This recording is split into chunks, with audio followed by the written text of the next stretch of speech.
All right. Hello, everyone.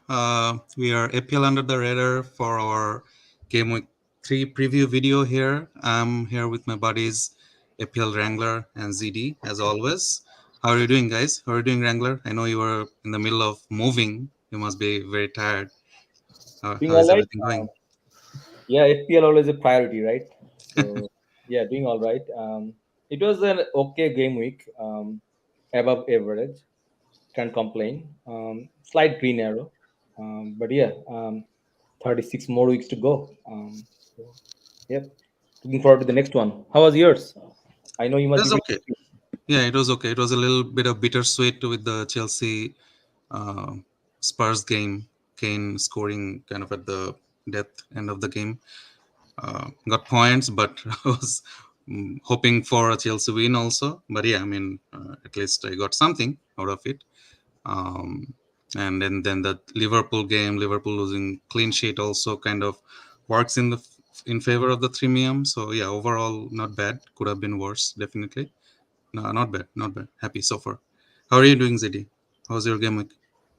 Yeah, it was okay. I mean, me and Wrangler had same team, so Mm-hmm. we had same points. So can't complain. I mean, it's just the start of the season, right? So it's Yeah. okay. As I'm not like too far behind crowd, so I'm Mm-hmm. happy with that.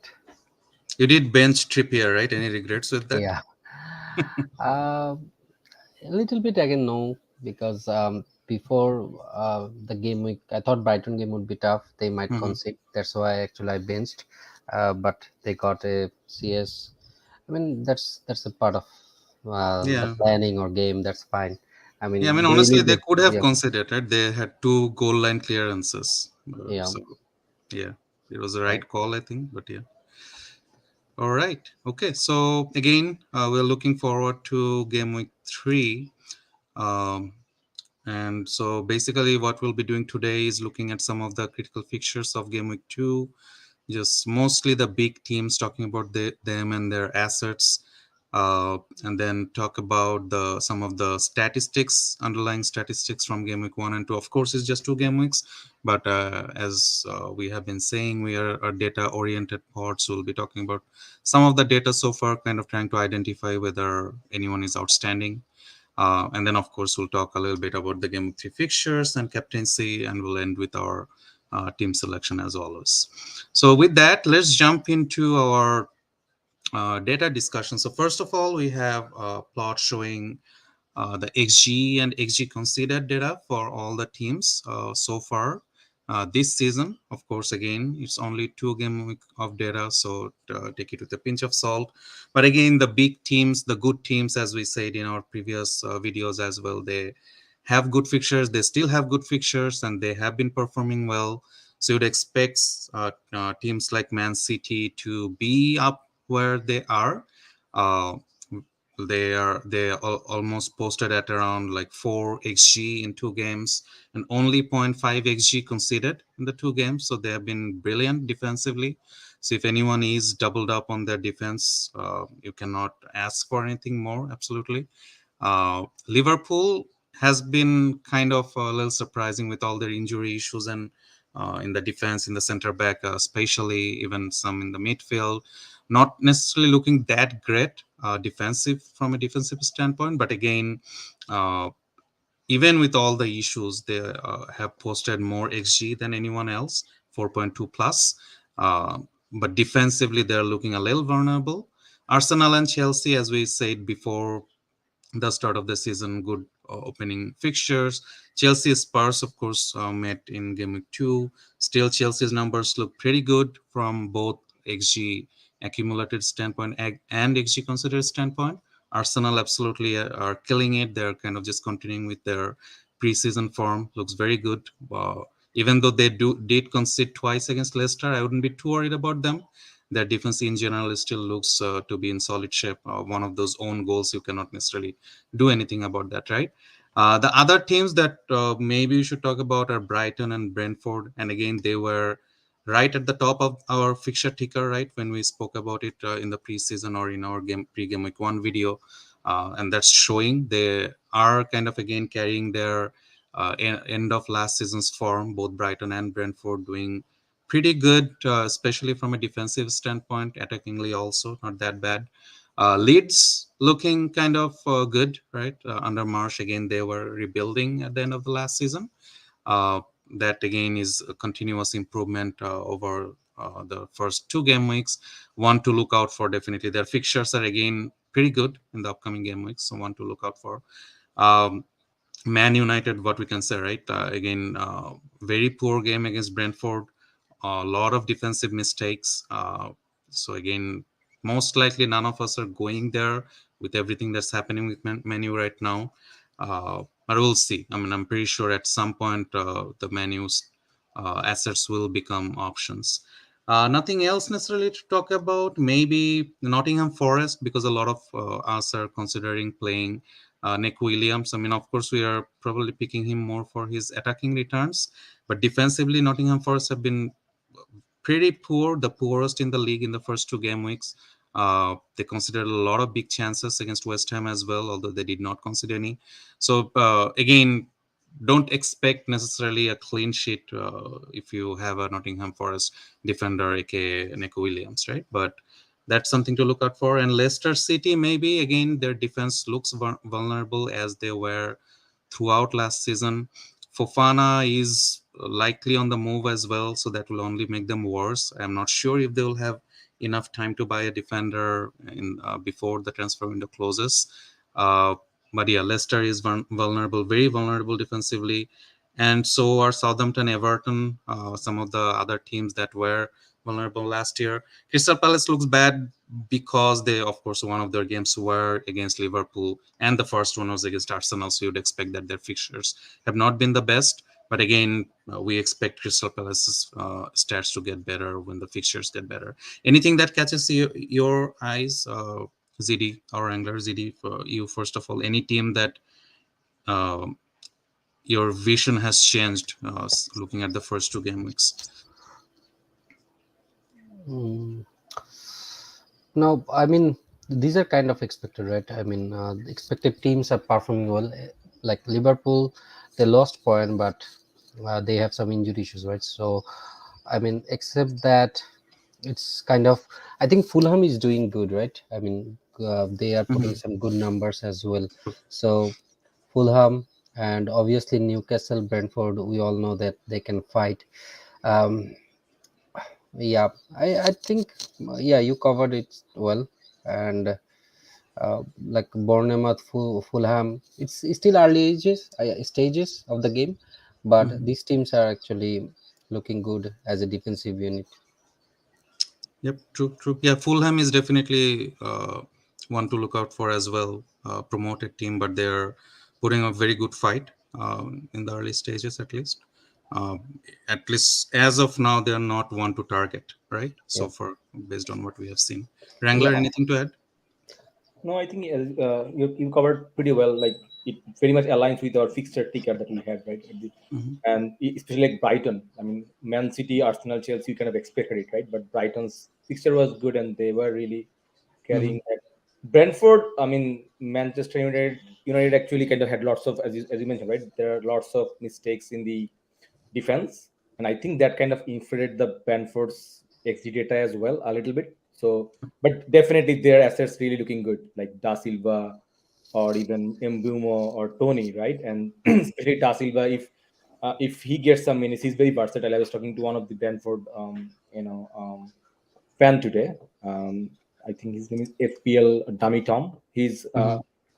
Planet FPL's Brentford correspondent, and I was Mm-hmm. asking him about about Jensen or Da Silva, and he kind of mentioned that Jensen is probably not a good pick. He had two goals, but I mean, essentially when Demsgaard is gonna come or Da Silva is gonna take his minutes, Yep. but he actually endorsed Da Silva could be a good one because he's gonna get better as the season progresses.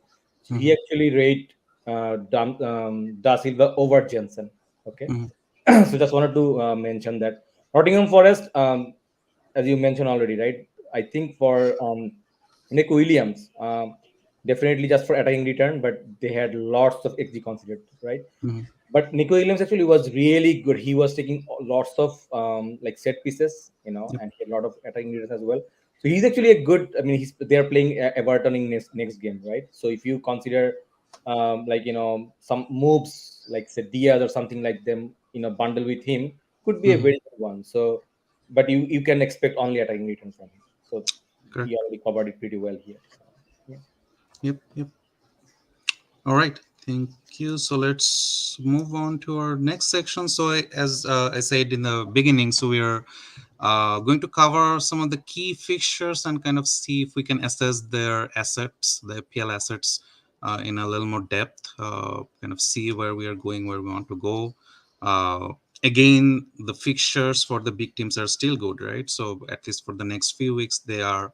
So we are mostly going to concentrate on the big teams, and we'll talk about the other assets a little bit when we talk about the underlying data from the players. So wait for that. But we're going to mainly cover the matches from game week 2 that involves the big teams. So first of all, Man City versus Bournemouth. Uh, so I mean, uh, pretty much all of us were on Haaland captain, right? We were expecting big things from him. He only came up from the match with an assist. Of course, we felt hard done by that, but again, the other popular captains didn't do that well either. So at the end of the day, not that big of a loss. Uh, but as from a FPL standpoint, maybe ZD, uh, how do you see Haaland's prospect again? He was not really involved a whole lot in this match, especially against kind of a low block defense of Bournemouth, and again getting an early sub at around 70-75th minute. Uh, do you prefer him still as the premium Man City asset to go over the KDB and so on? Yeah, of course. I mean, it was a tough game, obviously, like because I mean they had three CV, Mhm. so he was isolated, but still he was able to manage an assist. But I think we can see. I mean, he will not score in every game, right? But Mhm. uh, I thought it was okay, and he still I prefer him like as a premium option. I'd say if De Bruyne like priced in 11 or 11.5, I would obviously take him. I mean, Mhm. before the start, I was thinking of having Son and then probably for this game we transfer to him. But Haaland's EO and he plays for Manchester City, right? So that's Mhm. why I took Haaland. But I mean, De Bruyne will score point, obviously. I mean, because he's running towards the box, taking lots of shots, and he's in good form as well. Yep. And Haaland is like attracting all the CVs. That's why De Bruyne is getting some space, right? So, Mhm. but he still, I think Haaland will be good one because he got a chance. Like Foden did not pass, right? You guys also shared, and Mhm.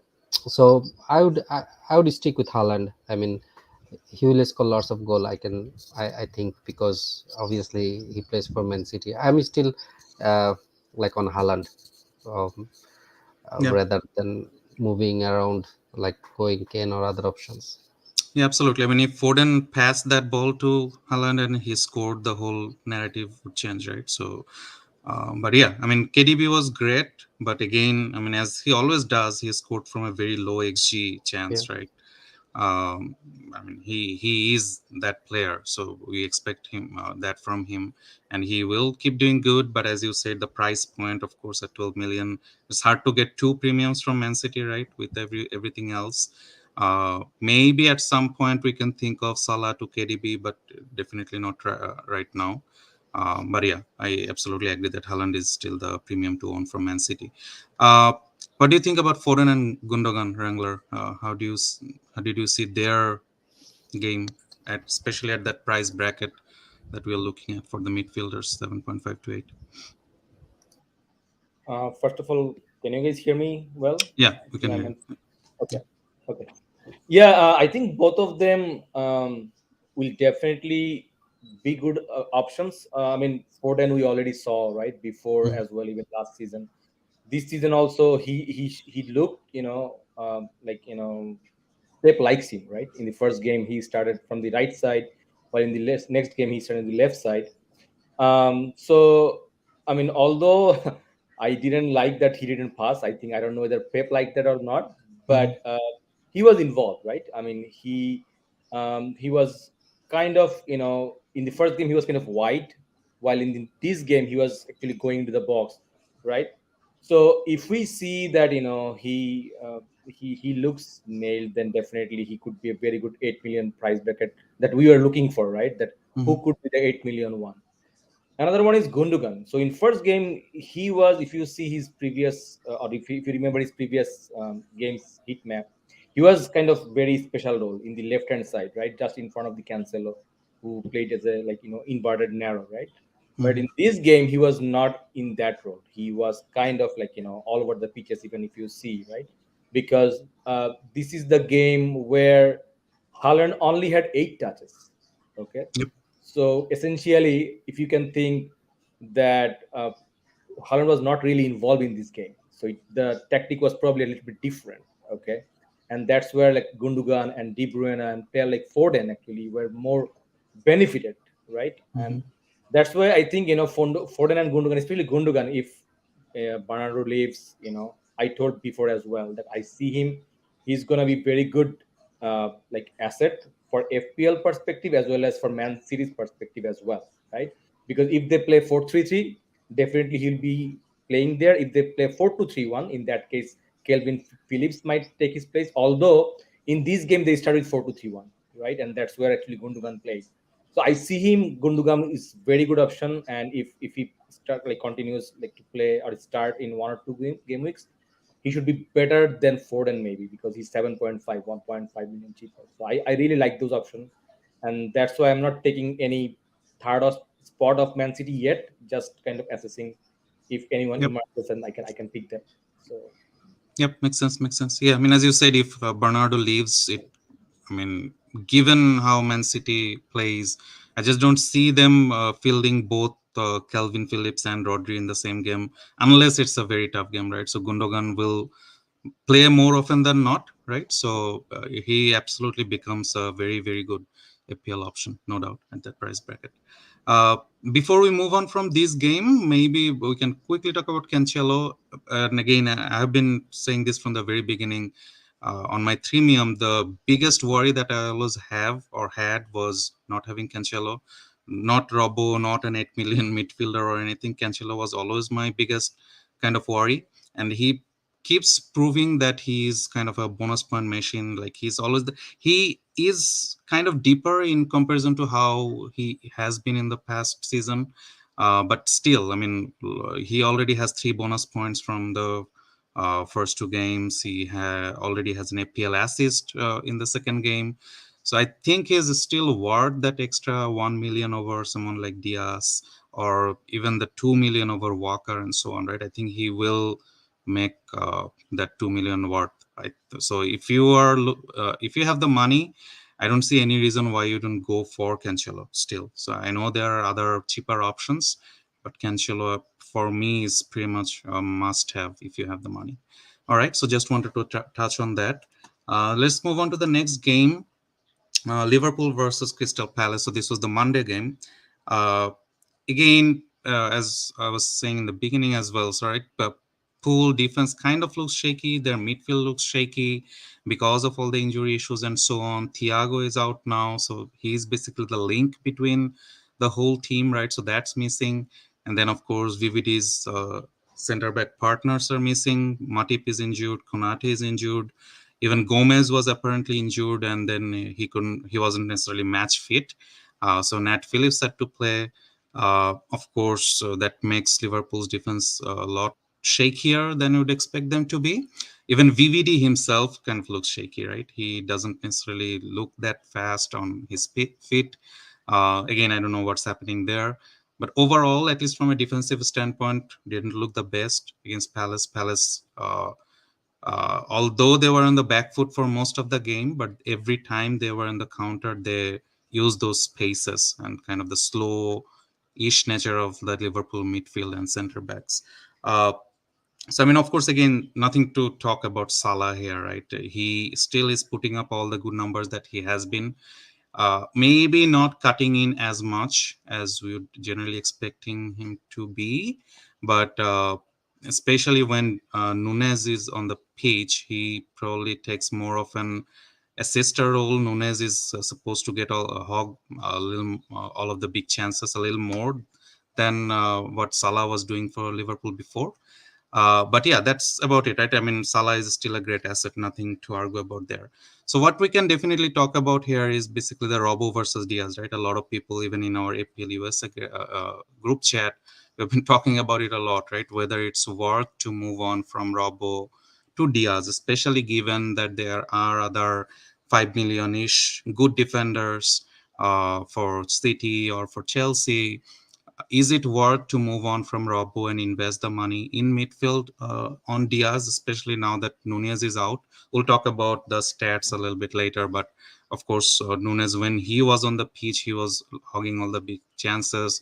He was very central, but as soon as he was red carded, Diaz looked more lively, more central, and more involved, right? So that's kind of making a lot of people consider the Robbo to Diaz move. What do you guys think? What do you think, Zidi? Is it worthy move looking at the fixtures, looking at how Liverpool are setting up? Do you think Roberto Diaz makes sense? Um, I already used one transfer actually in Game Week 2, unless I would think that I would do that because of the way actually Diaz is going to central when Nunes leave. So um, at first, I think during the preseason he looks like lack of confidence, but the goal he has scored, I know it's a screamer, but it should give him lots of confidence, right? Mhm, So and also defensively, Liverpool looks little bit shaky. I mean, I would not take -4 to do that swap, but like if you have two free transfer, I am like interested to make that move if you don't have like any other burning issues like in your team. So it's the debate is going on. It's obvious because Liverpool is little bit shaky in the defense. I know we own Robbo for the attacking returns, mhm, but um, those attack obviously, I mean, Diaz is like more. Uh, Diaz has more chance to get attacking returns, right? So, in that sense, I would think that Diaz is like little bit ahead of Robbo right now mhm. because of that. Uh, but I would not do it with -4 because, of Yep. course, Robbo can return as well, right? So, Mhm. which will make the -4 like uh, Negated. cancel Yeah. out. So yeah, Mhm, so in that sense, I would not do that. But obviously, I think Diaz is a better option right now, given that Nunes is not available for 3 games, mhm, and that actually boards perspective of Salah's as well, right? You said Salah was like little bit he was not cutting out, but right now probably he would take more responsibility, like as Nunes is out, mhm. so which is good as a Salah owner. Good for Salah also. Yep. Yeah, but I think Diaz is also is his perspective should increase a little bit more right now. Yep. Yep. Yep. Yeah. Absolutely, I agree. I mean, if you have two free transfers, I think it's a move that makes sense. I know Robbo still is a great APL asset. And again, looking at the fixtures, I can see probably 3-4 clean sheets for Liverpool in the next 5-6 games, no doubt. Even with all their defensive frailties. But Diaz, given Nunez's injury and looking at, as you said, his goal will give him more confidence as well. I think that it's definitely a worthy move, no doubt. Anything else to add, Wrangler, on this topic? Yeah, I think first of all you have to consider the bundle, right? So if you take Diaz, then you have to upgrade probably from Bailey to Diaz, right? Now Hmm. he had like 0.1 million price drop, but if you think right, and in that case Robertson needs to go to Nico Williams, right? That we were talking, right? So that Hmm. bundle actually looks good. However, I mean, being a robo owner, I'm still gonna keep him. Although I have two free transfer, but I mean, information like if it is like this final day, like say like there is no price change or something like that, I could have think of that, and that's really a good move, by the way. Hmm. However, like if Nunes is not there, I really don't know if Diaz makes like more appealing there. I feel like the appeal is remains same. That's my personal opinion, because if Nunes is not there and if Bobby goes there again, so it's again is gonna be like 4 foot to diamond where Bobby is gonna go a little bit down, False and nine. like, Yeah. Diaz is gonna like he's like a player like I think Alan from FML FPL. So he was saying that like Mane, he's like average shot was like 13 years or so, while Diaz is 16 years. He's like in career, he had like 16 years. So Yeah. he's not like that kind of player who's gonna go to the like in the box and Inside the box. Yeah. yeah, he Hmm. always kind of does that kind of this screamer. So I feel like that's where Robertson actually like because Diaz always cuts inside the box, and that's actually allows Robertson to even move forward, and that's what we saw as well. So I feel like Robertson, yeah, he I mean attacking so defensively they were kind of shaky, but Robertson's attacking return was actually ticking. Even in last game also he had few chances that he created, right? So I'm sticking to that, but again, there is nothing wrong, or it's a very legit move if you consider like Robertson downgrading to Neko and Hmm. waiting to DX. But I'm gonna keep Robertson still, just wait and Yeah. see. Yeah. I mean, it's one of those things, right? We were saying in the group chat as well. Patrick and Dallas already made those moves. It's just one of those things, right? It can go either way. You just have to take it on the chin. Hopefully, it goes your way. But I mean, again, Robbo is Robbo, right? So you have to just remember it. But anyways, I'm as Wrangler said, I don't see anything wrong about it either way, right? If you want to keep Robbo or you want to move on to Diaz, I think both are good options. Okay. Just again, before we move on from Liverpool, and I don't like using the word essential, but if there is anyone essential in FPL, is this guy Trent, right? I mean, he was so good, right, throughout the match, right? I mean, incredible for a defender when you accumulate zero point 0.6 xgi in a game. It's just incredible, right? He was all over the pitch. He was, I think he lost a bonus point like after 95th minute or so, even without any attacking return. It was unlucky that he didn't get any attacking return. Of course, he's just phenomenal, right? So, whatever you do, you have to have this guy in your team, no doubt at all. Uh, all right, let's move on. That was our Liverpool stuff, and then let's talk about Chelsea and Spurs, right? So this was the Sunday game, and as I was saying in the beginning, also I was not happy as a Chelsea fan that Kane scored in the last moment. Was good for my APL team because Kane is essentially my pillar for the Threemium. That's everything is kind of depending on him how the Threemium does. Uh, Overall, it was a great game, right? Great game of football, great game of tactics between two very good coaches. Let's not talk about things outside football, but it was a great game, right? So Chelsea were the first 10 minutes were more Tottenham, right? Chelsea almost didn't even have the ball for the first 10 minutes or so, and then Chelsea took over, especially in the midfield. They were completely outplaying Tottenham, especially Kante, right? He was again like phenomenal as he always is throughout the game. Uh, but yeah, Tottenham basically almost forgot how to play football, right? From 10th minute to all the way to maybe 70th minute or so. The last 20-25 minutes, they kind of picked it up. But the middle of the game was basically all Chelsea, right? All possession. I think they had 64 or 65% possession also in the whole game. Uh, Again, I mean, these games, because these are like the big teams, it's hard to necessarily get anything for from a PL perspective from these games. I would not read too much onto it, like Son being not involved. You cannot necessarily make a judgment based on this one game, right, against Chelsea, one of the best teams in the league. He was barely involved, right, at all, Son, but he's still a great FPL asset if someone has him. Hold him. Great fixtures upcoming for Tottenham. Kane looked better than the first game. At least he was a lot more involved, especially since they conceded. He was very involved, looking good. Kulusevski looked good also for the later half of the game. One thing to consider, at least from a Tottenham standpoint, is maybe Son's minutes and how Richarlison plays into the game. When Richarlison came in, it definitely looked more kind of involved. The whole attacking unit as an unit looked more involved, Tottenham. So, and I was hearing to the APL Wire pod as well. They also think that Richarlison will probably eat into minutes of Son more than Kulusevski because Kulusevski is more of a creator. Son is more of the goal getter, and Kane is Kane.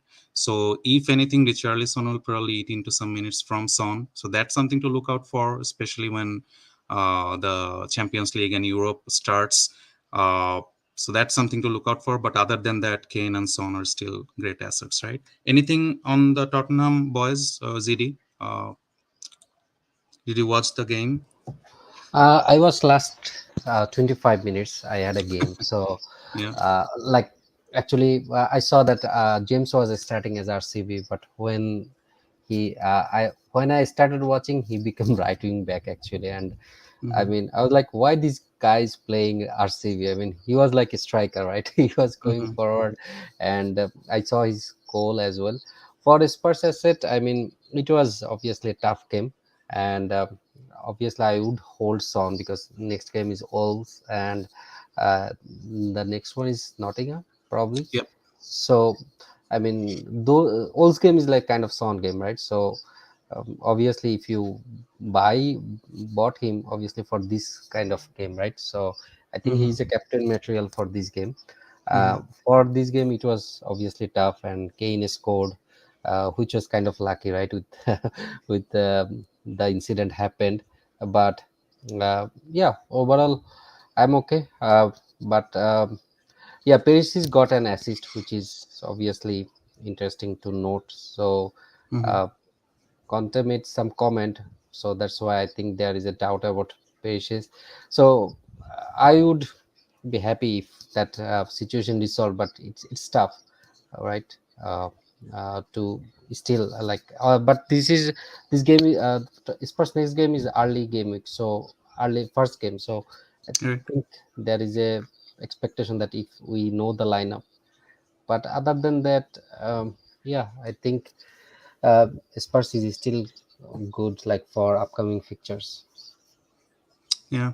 Wrangler, you have Perisic, right? What are you thinking? If you don't get any early team news, are you planning to play him? Yeah, I'm planning to play him. I feel like yeah, definitely. Conta's expectation is pretty high, right? And um, I don't know how much I should read on that, but again, like I mean, players actually get fitness by playing, right? So, and these are the games like so Nottingham Forest. These are the games probably.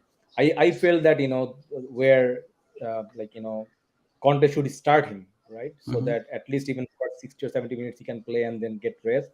So I felt like even if I don't get any news, I took Perisic at the very first, like in first game week for these type of fixtures, right? So Yep. unless I really don't know surely that he's not starting, I'm gonna play him, okay, and I'm gonna keep him.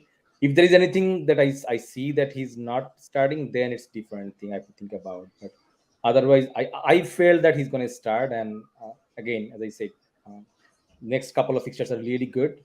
Before the UCL, I think those are the games Conte should start him so that he can kind of gets his touches and so that he can contribute during the Champions League as well.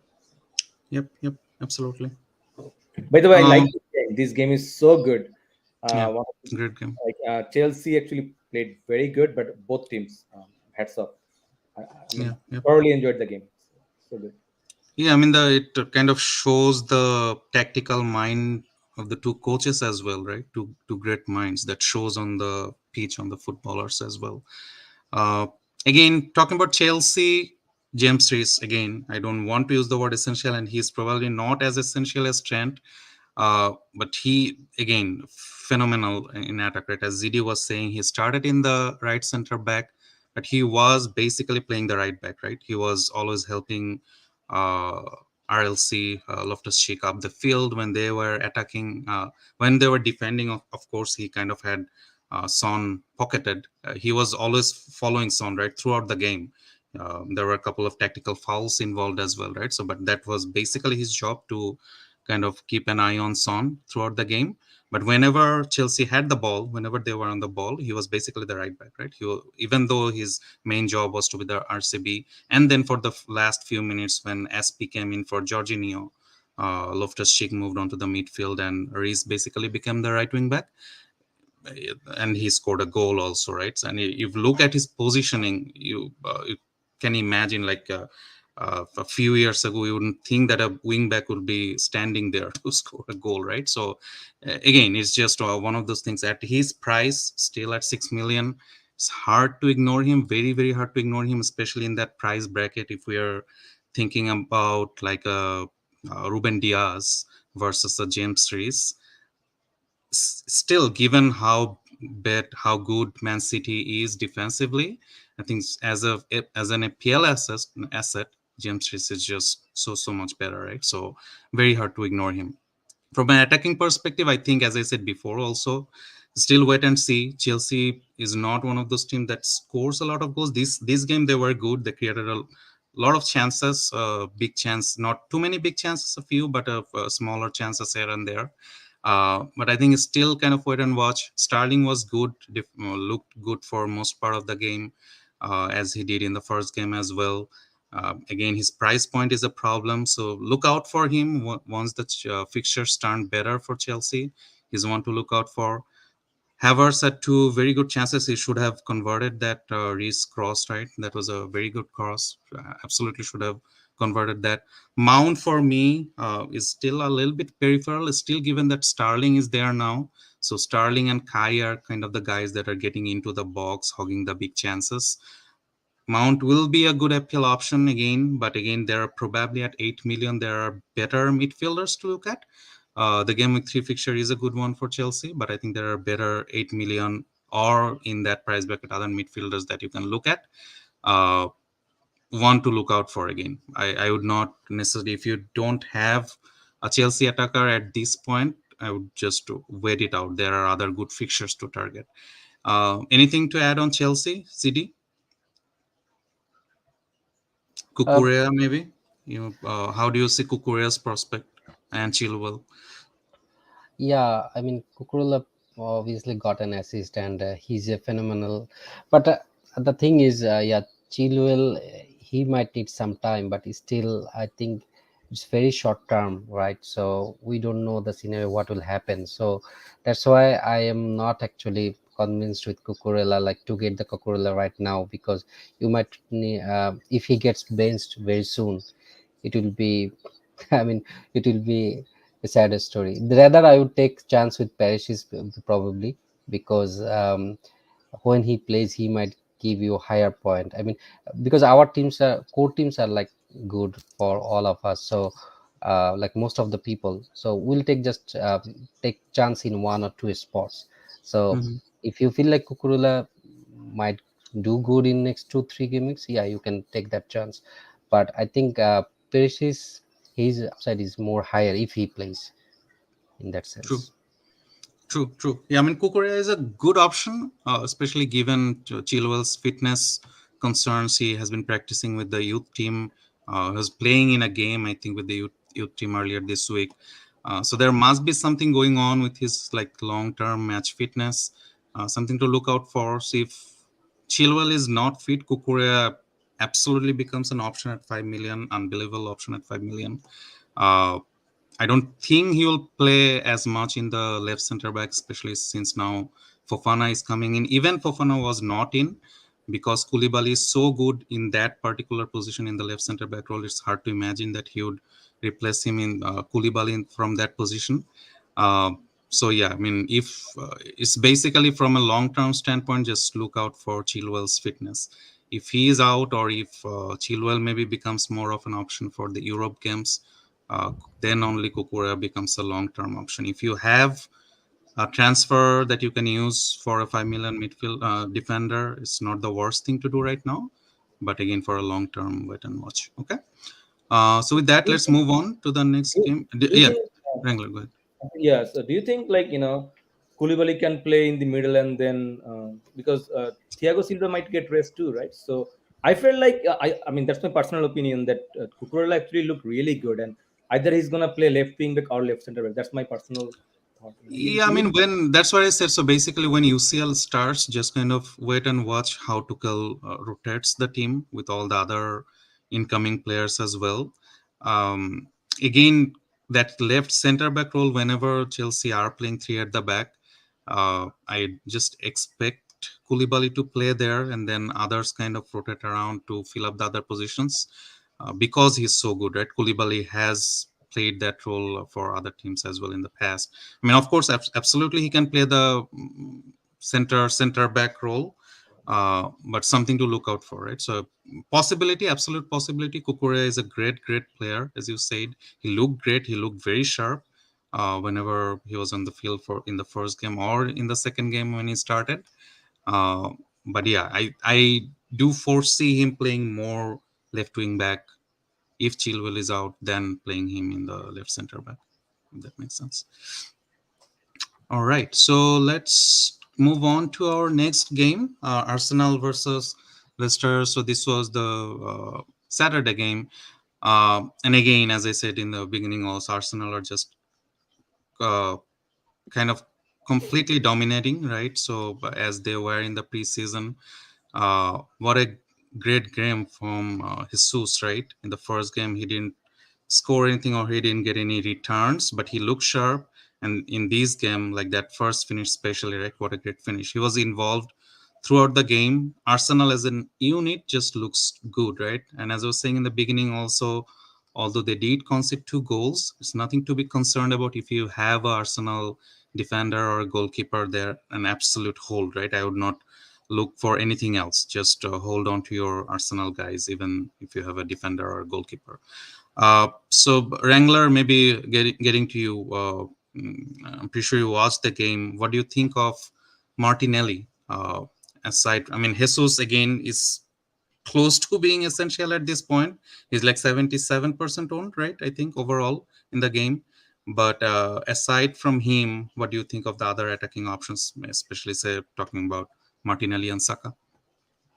Yeah, I think Martinelli is like, at his price, right? He's kind of a steal. He looked sharp. He had lots of involvement. He could have actually get even more returns, even in the previous game as well, right? So looks like he's favorite too. He's starting and he's doing good, and I don't see that. I mean, he will be benched. So definitely, like I know that. I think you already made the transfer as well, right? For yourself, and I Yeah, think a lot of other people probably are gonna jump onto him because his EO is going to actually shoot pretty high too, right? And Arsenal's fixture actually even looking better from now. I mean, first 1 or 2 games we were thinking like Crystal Palace and Leicester City, right? It was this were the harder fixtures. Yeah, we can exactly right. agree. But on game week 3, even their fixture even look even more promising, right? Mm-hmm. And that's where I think Jesus and Martinelli could be a very good combination. Saka, like he was the talisman before as well, and you cannot ignore him. So if you have this, 3 attacks from Arsenal, definitely you hold. Um, but as you said, right, defensive wise also like Zinchenko or even Gabriel, even Ramsdale, they are also hold because the first goal was um, like basically a own goal, and the second goal it was kind of I think probably Ramsdale could have done better. So essentially, it was nothing to worry about. But Mm-hmm. if you have 3 forward, you are golden, I think, because Arsenal are gonna get lots of goals. I'm expecting in this next couple of games. So yeah. Yep, yep, absolutely. ZD, you want to add anything on the Arsenal assets? No, I mean, Jesus' ownership is already 77%, right? I mean, Mm-hmm. I think next time if we don't captain him, his EU will be against us. And Martinelli is, I mean, we are saying from the beginning, right? He's still at 6 million, so I think everybody will jump on him right now. They are playing so good, so Yep, yeah, nothing to add. yep, yep. All right, so let's move on. We'll talk about the players next. And again, if you guys have any questions, please feel free to write it in here. We'll try to cover those. Uh, we're talking about the stats, and again, as I said in the beginning, also just 2 game weeks of stats. So take it with a pinch of salt. But again, stats are stats, and if you look at the numbers, if you look at the names, these are pretty much the guys that you will expect to be up there. Nunez, we did not talk about him much in the when we were talking about Liverpool, but when he was on the pitch, right, in the first last 30 minutes of the first game, or when he started in the last game, he was like always there, right? He was always in or around the box. He was hogging all the big chances. I think he hit the bar once. He had another kind of close-ish chance uh, from a Trent Cross earlier in the game. He, when he plays, and again I think he was already supposed to be the template breaker. Unfortunately, he got the red card. But when he is back, I think he is kind of going to push a lot of people hands to click the wild card earlier than game week 8, and so if anything, or basically become kind of a template breaker of everyone's team. Kind of looks similar-ish at this point, right? So Nunez, I again expect to be the guy when he comes back after his red card stuff. So basically, again, looking at the people on the right top are the guys that are creating chances and also getting the big chances, right? So good XG and good XG, good XA, good assist potential. Salah is up there, as we said before, as he always is. Nothing much to talk about there. The other people kind of on the periphery, of course, Jesus is there. Rodrigo is there, right? So we did not talk about Leeds, but we briefly said that Leeds are doing good. What do you think of Rodrigo's potential, especially now that Bamford is injured, Wrangler? He looked good. So I feel like Rodrigo can be an option, but short term, because I was also looking at, like, some of the posts, like, their fans were saying that, yeah, Bamford is basically, actually he's gonna go for training very soon, and he might be fit in next one or game weeks. Okay, and Mhm. then there are another player, Sinistera. He's also coming back from groin injury. So if he comes back, then Sinistera, Bamford, Harrison, and Aronson, Aronson, yeah, those could be the, like, four, like, forward front options. four. Yep. Yeah, front four. In that case, Rodrigo might not be the first choice. But again, in this, I mean, I mean, this is the kind of, current state, um, like, it's in favor of Rodrigo, right? So Hmm. I think for short term, their fixture looks good too. I think they're playing against Chelsea in the next game, but after that, it looks good. So I would hold, at least myself, because next game is the Chelsea game. But after that, with more information, I would probably go with him. But he looked really good in last two games. So Yep. Yep. And I mean, the forwards are kind of there, right? So I mean, we'll kind of have an open eye throughout the season how the forwards do in comparison to last season. Last season was a poor-ish season for the forwards, most of the forwards. But as you see, Haaland and Mitrovic, they are right up there. Of course, Mitrovic had two penalties, so that kind of skews his number a little bit. Haaland also had a penalty in the first game, so that skews the number a little bit. But even so, they have been posting decent enough numbers. Mostly, who else should we talk about? Should we talk about maybe like a Bailey replacement here? I know a lot of people have been looking into that. ZD, who do you think in that price bracket, especially? It's a very tough price bracket, right? That 5.5 million, or maybe up to 6 million if you can extend that.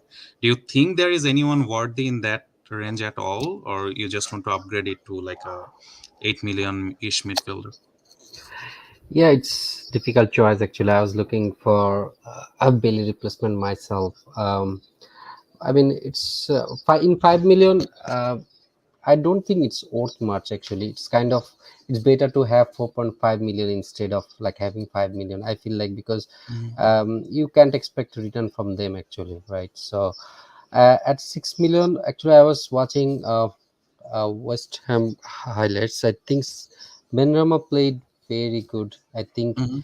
it could be an option. Like if anyone have money and wants some punt, I think he's worth the punt. Like if he starts, I know Fornell was, people are talking about Fornell at 5.5 million. I think Benham is 6, but he was phenomenal actually. So Very I, involved. Yep. yeah, Yep. so I think if he keeps starting, he might be a good differential.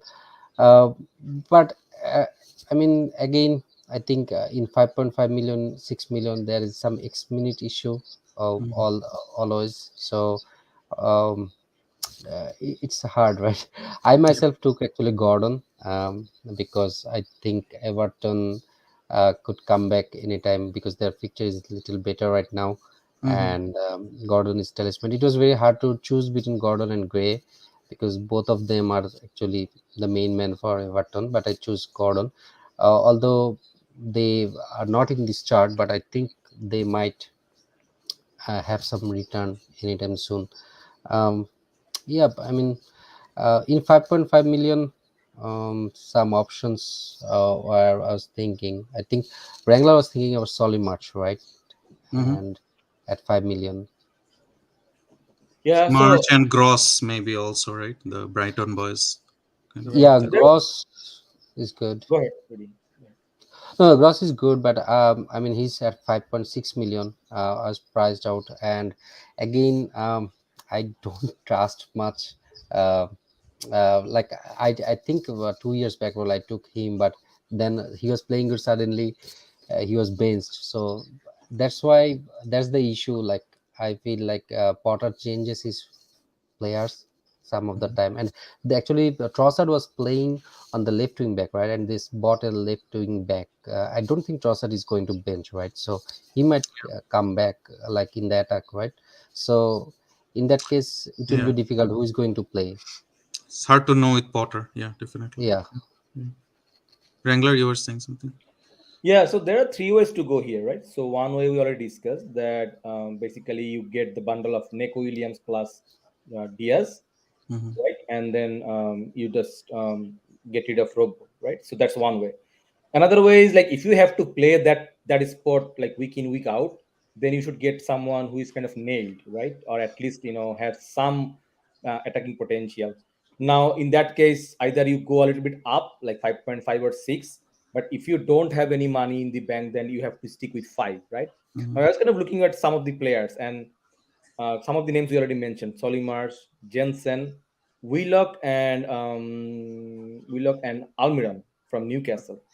They look good too. If you see the previous 2 weeks data, it's very skewed. But Newcastle fixture are not really at the best because they are playing two hard teams very soon. That's why Mm-hmm. like Almiron or Willock kind of go Yeah. kind of away from this list. Jensen, I already mentioned, right, that Brentford fans think that he did good, but he might not be nailed as Yep. very soon. I also talked to one of the Brighton fans as well, both Derek and me. If I talked like FPL Thor, he's also kind of a Brighton fan, and I asked him about we are asking about the prospect of Solly March, right? And he was saying that Solimars basically is playing in the right wing back role, which is kind of getting ahead of Lamte, right? Where Lamte usually has some fitness issue. So again, Solimars is doing good, and he might have good potential, but again, Lamte might start sometime sooner as well, right? So essentially, that's the second. Another option is like you completely like make a fodder for that option 4.5, and then you use that price or like money elsewhere, right? Mm-hmm. I am like for my case, I feel like for that sport, I really don't want that probably. I mean, because that's basically my 13th sport, to be honest, right? So I'm not really worried about that for now. And I thought, okay, I need some money because if I get rid of like 5.5 Neto or someone to kind of upgrade at 6 million, like Ben Rama or someone, I need that point 0.5 million money, right? So that's why I thought another third option who can think of that. Okay, just kind of make a fodder position for that. If you like, if you don't need that position to play week in week out. So that's my take on that. So just think whatever you need for your team, right? Yep. For myself, Absolutely. I'm gonna go with the third one. So but there is nothing wrong with any of these options. So. Makes sense. Makes sense. Maybe just one last question. What about Neto? Hold or sell if you don't have any other pressing issues? For me, hold because his fixtures are coming good. Yeah, he didn't get returned, but he looked really promising from the old side. I mean, so I'm gonna hold because in his days, like as Dan mentioned, right, Blackwell, on his days he might have lots of halts. I don't want to miss that. So yeah, Yep. All right. Yeah, that's pretty much about all the underlying data. And there are some defenders on this chart also, as we were saying in the beginning, right? So Trent is there, Reese is there, Kukurea showed up there, Neko Williams is also there, as we were saying. So if you playing him against Everton, I think it's a playable fixture. If you ever play Neko Williams in FPL this season, this is kind of the fixture that you want to play him in. But yeah, I mean, that's pretty much about it. I think we covered most of the price brackets and most of the players in here. Tony, we maybe did not talk about much. I know Wrangler, you mentioned him in the beginning. He could be an option, definitely, if someone has that much money invested in the forward line. If you are moving, say, from Nunez, right? I think Tony is kind of the guy probably you want to go to, given the fixtures and so on. But yeah, nothing much else to talk about here. Let's move on to the captaincy discussion. Of course, I mean, before we talk about captaincy, just a quick touch on the fixtures. So, I mean, there are few fixtures, kind of targetable fixtures this week. Spurs versus Wolves, the early kickoff is a good fixture for Spurs. Again, Wolves have looked better defensively this year in comparison to how they were looking at the back end of last season. But again, good fixture overall for Spurs. The Leicester Southampton fixture is a good one, kind of a little bit under the radar. But Leicester, especially, kind of, we all remember the 9-0, right? So that is kind of, they are kind of the Vardy and Madison kind of fixture. So you never know what can happen there. But I feel like this is one of the fixtures that's not being talked about enough this for this week at least. Chelsea Leeds could be a good fixture. Again, Leeds are better, looking better, more solid defensively this season. But again, definitely a good fixture for Chelsea. Uh, Newcastle, Man City, and then Liverpool, Man United. Right. So Man City, Newcastle is again probably not the best fixture that you want to target given how solid Newcastle looks like. But again, it's Man City and Liverpool, Man United. Right. You want to quickly talk about that fixture itself, Wrangler? No, I don't want to talk about it. You don't want to talk about it at all. Yeah, I mean, it's a just a bad state, right, for Man United overall. Uh, Even not just thinking from a PL standpoint, overall as a team from EPL, all of us who have been following Premier League for a long, long time, especially the Man United fans, it's kind of a really sad times, especially the last game was. Hopefully, Ten Hag will be able to pick them up from there. Hopefully, they will buy some players before the transfer window closes. But this is kind of at this point of time, this is like a prime fixture for Liverpool, right? So they absolutely smashed Man United home and away last season as well. But at least at this point of time, I think this is probably better than any other fixture to target almost, right? It sounds bad, especially for the Man United fans, but it's the hard truth, right? They are a very targetable team at this point. So with that, our segue would be basically to the captaincy discussion. And maybe ZD, you can start the discussion and then we'll all chime in. What are you thinking for captaincy this week? I mean, as you said, the game to target Man U versus Liverpool. So obviously, I'm going with Salah. Um, it's tricky this game week, but still I'll be backing Salah, and because given Manu's state and Liverpool is like lost some points, so I think they would try to, obviously they would try to come back in this game, and I have Salah and Haaland, and of course Jesus as well, but I think Newcastle away is little bit tough game, right? I mean, you don't know actually what will happen. Obviously, you would expect Man City to win, but again, it's not the easiest game. And Jesus, I mean, obviously he's a good option, uh, but it's an away game, so I just want to go with Salah. Like I want to be safe at the beginning. I don't have Kane or Son, but if I would had, probably they could be an option. Mhm. Obviously, Kane is in good form, and if you have him from early, I think um, he would be a good differential captain for this week. Um, and Son could come back. I mean, both of them are really good option. Uh, yeah, I think Salah and then probably Spurs boys, they are popular for this week, and Jesus, obviously he's there as well. Mhm. What do you think, Wrangler? Is Jesus a serious option for captaincy this game week against Bournemouth? I think so. Um, well, yeah, I think he's. I mean, he could be a very good differential captaincy shout. Okay, but Even before that, I think Salah and even Spurs boys, right? Those are the fixtures we are like waiting for. Like, those who have Spurs assets, like Kane or Son, definitely they want to target from these fixtures, right? So I Mhm. can see that, like, Spurs boys or Salah, kind of 50-50 call for me, you know. And there is nothing wrong with that. And then Jesus come, okay, in my opinion. But yeah, I'm gonna go with Salah. But Spurs boys looks. I mean, I think I don't know. EO wise, no, I don't think it's gonna be 100%. So, anyways, yeah, Salah is gonna be there. I mean, stand out. So. Yeah, yeah. I think I'm just kind of going to play with the numbers, right? Essentially, as we said in the beginning, Liverpool still, with all their issues, they still are the best team XG wise, right, in the first two games.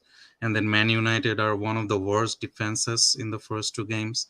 So, I mean, that just without thinking anything else, without thinking about the past records or anything, I think that itself makes a case for Salah captaincy, right?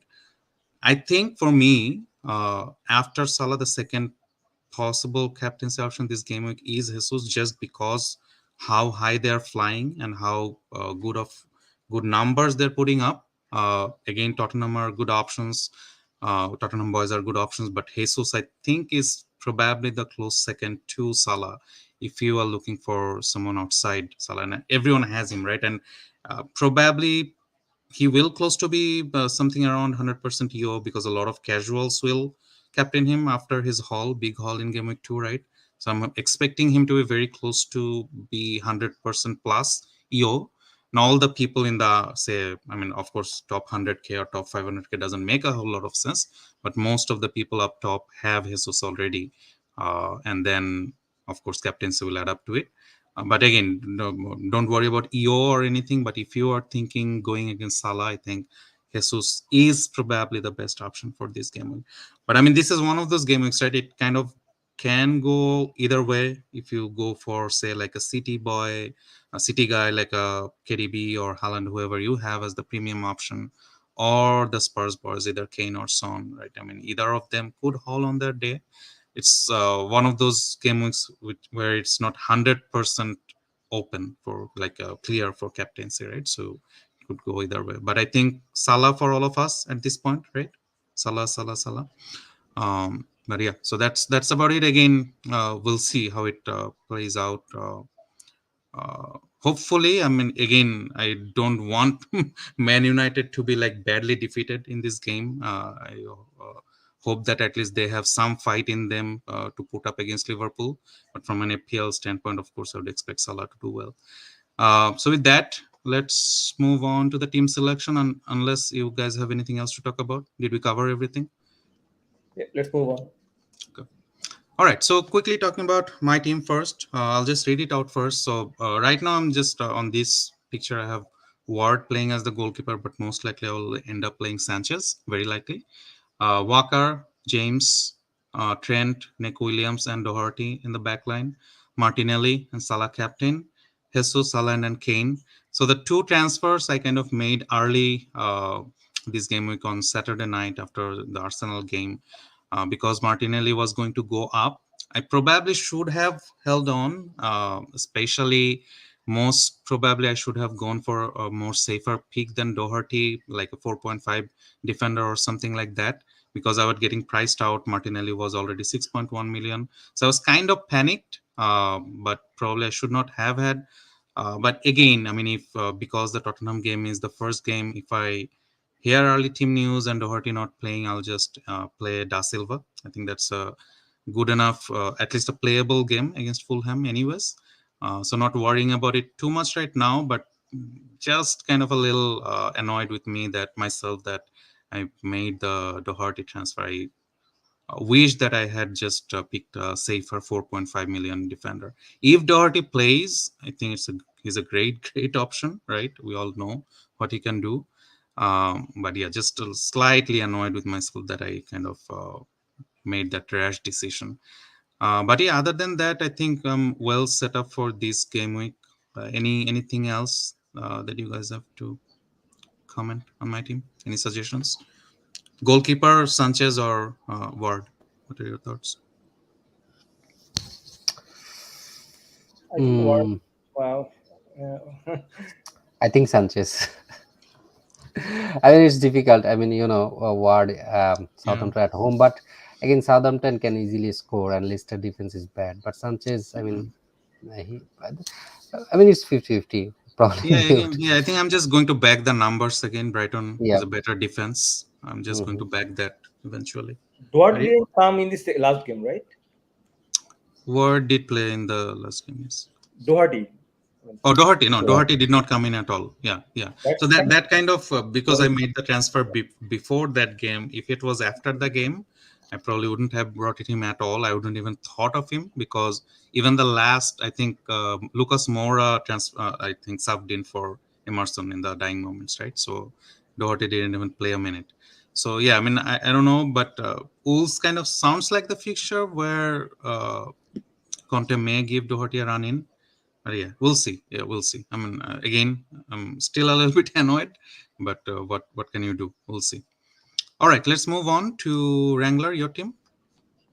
Yeah, so my team, Ramsdale in goalie. I have five at the back. Robertson, James, Trent, Cancelo, and Perisic. I'm really hoping he's gonna play in this game. If I get any early news that he's not gonna play, then I might downgrade him to Cucurella or Walker. I have to think about it kind of a little more, but Hmm. I'm really expecting he's gonna play.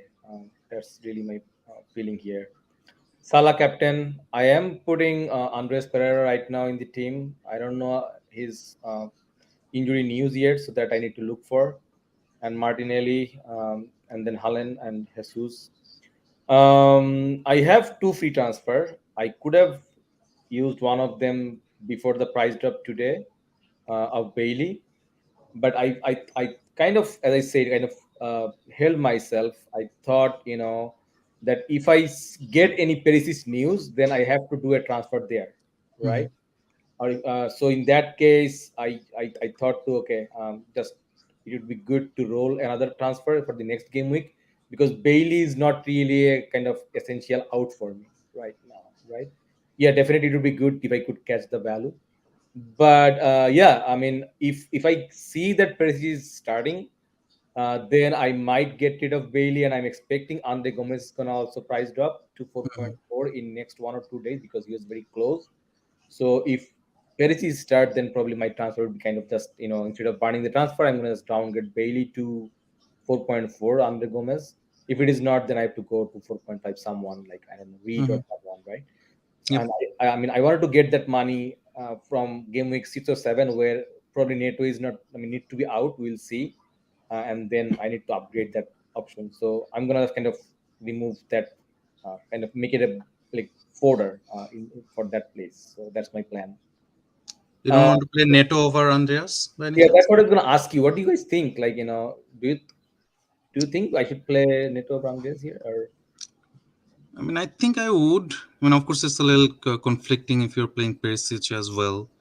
Um, but yeah, I think just from a APL like predictable standpoint, I would predict Neto to return more than an Andreas anytime, any given time.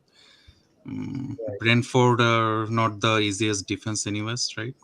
So What yeah, I'll about probably just play. Bailey? What do you think? I kind of think that he's going to start, by the way, next game. That's my, yeah. Like Yeah, I I'm. mean, there are a few contradictory remarks, right? So some people think that because Watkins and Ings did well together, so Jared might keep that lineup, or maybe it was just a one-game thing to counter the opponent. That could Mhm. be another thing. We don't know, right? Until we see the next lineup, it's hard to tell. It could go either way, but yeah, Okay. I don't think it's a good fixture for Bailey, anyways. I would rather prefer Neto over Bailey, Okay. so for the minutes at least. Yep. Noted. So yeah, in that case, I'll probably play Neto over MBS. So otherwise, Yeah. yep. So that is my team. All right, ZD, you want to talk about your team? Yeah, so my team is Ramsdale, T.A. Robertson, Cancelo, James, Martinelli, Salah, Neto, Gordon, Jesus, and Haaland. So I'm going to play Neto, although it's Tottenham away, but I think Neto can easily score because Spurs. Um, I mean, they can concede, right? They already conceded. So I'm actually, I I will just take my chance with NATO, and I transferred out Bailey, uh, Mhm. because one thing is I did not want to. The problem is about his X minutes. Like otherwise, Mhm. if he's losing, well, I could keep, but Yeah. as his X minutes is not sure. I had point 0.5 in my bank, so I thought I would take chance with Gordon for next couple of games. So I just transferred in him as a differential, you might say. Mhm. So and I have Trippier. Initially, actually, my thought was I would take out Trippier this game again buy Perisic, but I think Trippier. Uh, I mean, he has good game to come on, and Newcastle is a good defense. So I just want to back him a little bit more Mhm. uh, Mhm. and see like probably I'll obviously play next game week, and then uh, I have like benching options, so I would just go with that. Mhm. So that's my team. Yeah, I mean, if you can bench Trippier in game week 3 and 5, I think he is a solid hold given the fixtures until the wild card. Other fixtures look good. Newcastle as a defense look good. So, yeah, I like that. I like the Gordon move as well. I wouldn't say it's too punty. Gordon is kind of playing out of position as well, right? Up front with the DCL's injury. That could play out very well. And as we said, Nottingham Forest has been conceding a lot of chances, right? Although they did get a clean sheet last game week, so yeah, that could be an absolute baller move. We have not been talking about Gordon too much. That's kind of I would not say punty, but a very very good choice actually. Good luck Yeah, with I that. was thinking of Gordon, Gray, or Ize, Mhm. but later I thought just I mean Gordon Gray is 50-50, but I saw the highlights as well. I feel like Gordon could be a better option with a Gray. Yeah, So it's yeah, it's just a chance. yeah. It would Can't be better hurt. like Can't it would hurt. hit. Yeah, Yeah, yeah. yeah. Alrighty, so that's about it. I think we covered most of it today. I think I know about when we were talking about the fixtures, we didn't talk much about the Arsenal Bournemouth fixture. That's absolutely a very good fixture for Arsenal. One to target. We did talk about it briefly in the captaincy section, but yes, that's pretty much about it. I think we covered everything. Anything else, Wrangler and ZD, before we finish? No, You good luck, good? you guys. All right. Okay. Good luck. Good luck, Wrangler. Good luck, ZD. Thanks again, both of you, for joining with me today, and thanks everyone from APL USA, especially whoever was in the chat today with us. Good luck to all of you. Have a good game week 3 and beyond. We'll see you soon next week. Thank you, everyone. Bye bye.